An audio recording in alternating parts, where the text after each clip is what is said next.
আমার কাছে একজন রাজনৈতিক কর্মী হিসাবে মনে হচ্ছে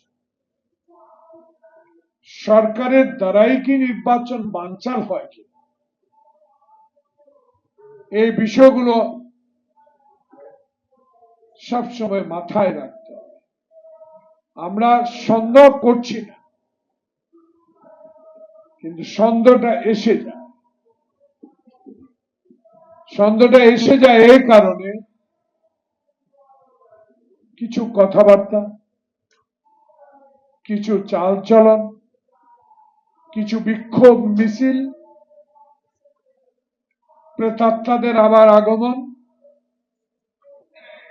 প্রেতাত্মারা আবার বসে বসে অর্থ দিয়ে তাদের সেই পুরানো গুন্ডা বাহিনীকে প্রস্তুত করা, নির্বাচন আগে দেশে একটি অশান্তি সৃষ্টি করা, এই প্রয়াসগুলো তারা আবার একত্রিত হয়ে চেষ্টা করছে।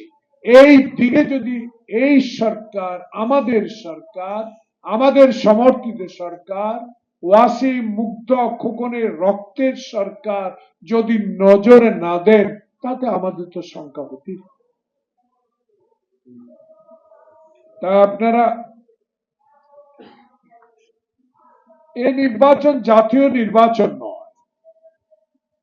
এটাতে জাতীয় নির্বাচনে কোনো প্রভাব ফেলবে বলে আমি বিশ্বাস করি। বাংলাদেশের ইতিহাসে এমন এক ব্যক্তি, যে ব্যক্তিটির নাম পাথর ভেঙ্গে হাসিনা শেষ করতে দিয়েছে,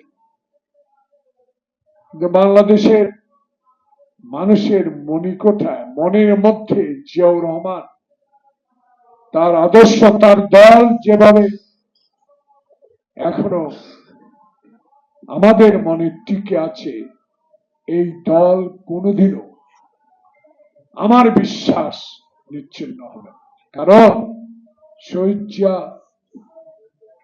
এমন একটি ব্যক্তি, ক্ষমতার চেয়ে দেশকে এত ভালোবাসতেন, যে দেশে 1971 সালে